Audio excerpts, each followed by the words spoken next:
नमस्कार दोस्तों, रेशियो के बाद आज मैं आपको प्रोपोर्शन के बारे में बताऊंगा, जिसे समानुपाती कहते हैं हिंदी में। Meaning of proportion and types of proportion, और प्रोपोर्शन से रिलेटेड क्वेश्चन कैसे आते हैं, उसे कैसे आप आसानी से बना सकते हैं। रेशियो और प्रोपोर्शन का जो कॉन्सेप्ट आपका क्लियर हो जाएगा तो वर्ड्स प्रॉब्लम मैं आपको पार्ट 3 में बताऊंगा। ये पार्ट 2 है रेशियो एंड प्रोपोर्शन का। याद रखें, अगर कॉन्सेप्ट क्लियर हो जाएगा तो डेफिनेट है कि आपका रिजल्ट होने के चांस सबसे ज़्यादा हो जाएगा। इसीलिए पहले कॉन्सेप्ट, उसके बाद ट्रिक, और दोनों मिल गया तो रिजल्ट होना ही होना है। लेकिन बेस मजबूत करने के लिए आपको चीज़ों को बेसिक से समझना ज़रूरी है। इसलिए मैंने रेशियो निकालने का तरीका बताया, टाइप 6 तक बताया मैंने, और अब आज प्रोपोर्शन के बारे में बताऊंगा। प्रोपोर्शन के क्या क्या टाइप्स हैं, आप अच्छे से देखें, आपको फायदा ही फायदा होगा। प्रोपोर्शन समानुपाती, दो इक्वल रेशियो प्रोपोर्शन कहलाता है। Two equal ratio. एग्जाम्पल देखते हैं, H/B इक्वल टू C/D। इसी को इक्वल हटा के हमने क्या लिखा है, प्रोपोर्शन का साइन, 4 डॉट। एक रेशियो ये हुआ, एक रेशियो ये हुआ।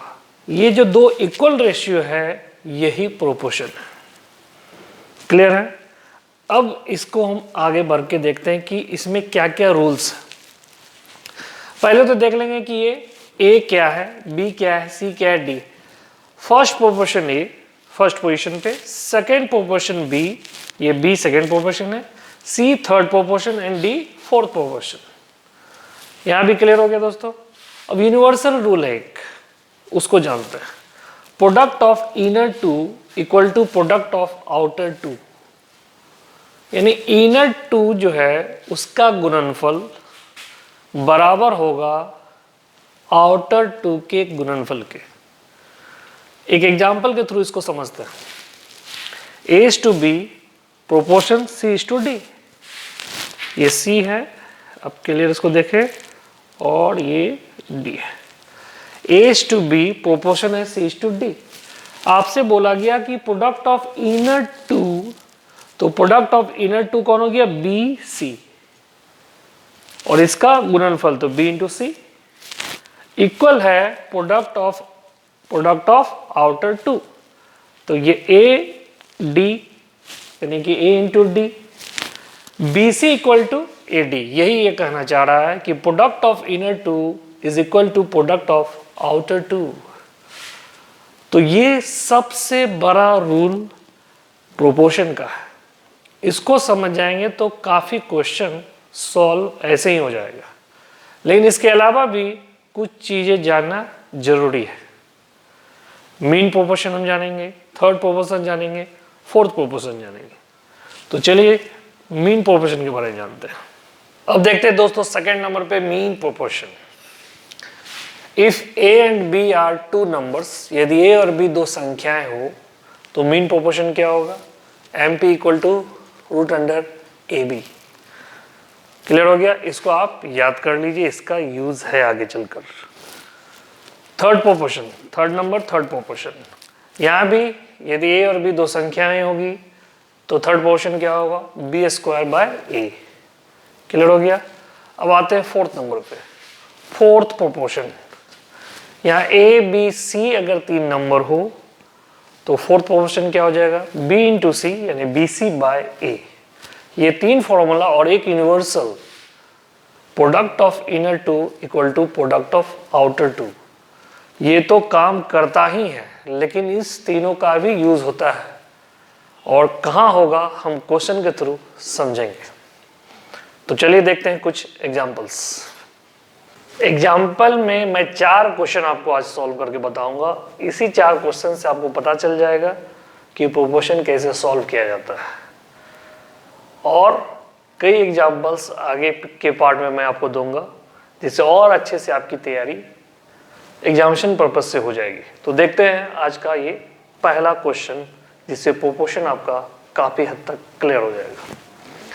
7:x proportion 17.5:2 22.5। अब इसका देखिए आपसे x पूछा है यहाँ पे, क्वेश्चन ये है find the value of x। तो दिख रहा है कि सेकेंड प्रोपोर्शन पूछा है। सेकेंड प्रोपोर्शन का कोई फॉर्मूला मैंने नहीं दिया, लेकिन एक यूनिवर्सल रूल है product of inner two equal to product of outer two, तो इसको अप्लाई कर देंगे हम लोग। तो इनर टू का मतलब 17.5 इंटू एक्स, तो 17.5 इंटू एक्स। आउटर टू का मतलब 22.5 इंटू 7, 22.5 इंटू 7। बाकी एक्स कैलकुलेशन करके हमने निकाला 9। तो यहाँ पे आप product of inner two equal to product of outer two लगा के आसानी से इस क्वेश्चन का सॉल्यूशन कर सकते हैं। Next question, find the mean proportion. इस बार मीन प्रोपोर्शन मांगा है 0.32 एंड 0.02 का। तो मीन प्रोपोर्शन का फॉर्मूला क्या दिया था, रूट अंडर ए बी। तो ये ए है और ये बी है, उसमें दिया था ए एंड बी क्या है, नंबर्स। तो हमने दोनों को रूट के अंदर मल्टीप्लाई कर दिया, 0.32 इंटू 0.02। After calculation 0.08। तो मीन प्रोपोर्शन आप कैसे निकाल सकते हैं, दो नंबर का फॉर्मूला आप याद रखिए, रूट अंडर ए बी, उससे आसानी से निकल जाएगा। अब आते हैं तीसरे question, find the third proportion. Find the third proportion of 0.36 and 0.48। यहाँ थर्ड प्रोपोर्शन आपसे पूछा है, तो थर्ड प्रोपोर्शन का भी फॉर्मूला दिया हुआ है बी स्क्वायर बाय ए। तो ये सेकंड वाला बी है, ये फर्स्ट वाला ए है। तो फॉर्मूला लगे बी स्क्वायर को हमने 2 टाइम्स लिख दिया, 0.48 इंटू 0.48 बाय ए 0.36। ये टीपी मतलब थर्ड प्रोपोर्शन। आफ्टर कैलकुलेशन क्या मिला, 0.64। तो मीन प्रोपोर्शन में आपको क्या लगाना है, root under A B. Third proportion में क्या लगाना है, बी स्क्वायर बाय ए। और आपके पास एक आइडियल फॉर्मूला तो है, product of inner two equal to product of outer two. एक और क्वेश्चन, फोर्थ प्रोपोर्शन मांगा है, 3 नंबर दिया हुआ 0.2, 0.12, 0.3 और आपको फोर्थ प्रोपोर्शन पूछा है। तो फोर्थ प्रोपोर्शन का फॉर्मूला लगाएंगे बी सी बाय ए। तो ये बी, ये सी और ये पहला वाला ए। तो बी सी यानी 0.12 इंटू 0.3 बाय 0.2 ये ए। और इस हिसाब से अगर कैलकुलेशन आप करेंगे इस फॉर्मूले को पुट करने के बाद, तो आएगा 0.18। इस 4 क्वेश्चन से आपको पता चला कि मीन प्रोपोर्शन कैसे निकालते हैं, प्रोडक्ट ऑफ इनर टू और प्रोडक्ट ऑफ आउटर टू का यूज कैसे करते हैं, थर्ड प्रोपोर्शन कैसे निकालते हैं, फोर्थ प्रोपोर्शन कैसे निकालते हैं। और इतना चीज अगर आप समझ गए तो काफी हद तक प्रोपोर्शन के क्वेश्चन आप बना लेंगे। कुछ क्वेश्चन और मैं बताऊंगा आपको नेक्स्ट पार्ट में, उसके बाद कंप्लीट इंफॉर्मेशन आपको मिल जाएगा। प्रैक्टिस करते रहें, डेफिनेटली आपका रिजल्ट होगा ही, अगर आपका कॉन्सेप्ट पूरी तरह से क्लियर है। तो कॉन्सेप्ट के बाद आप प्रैक्टिस करो, ज़्यादा से ज़्यादा प्रैक्टिस करेंगे तब जाके आप स्पीड और एक्यूरेसी दोनों मेंटेन कर पाएंगे। और एग्जामिनेशन के लिए दोनों चीज़ बहुत ज़रूरी है। धन्यवाद।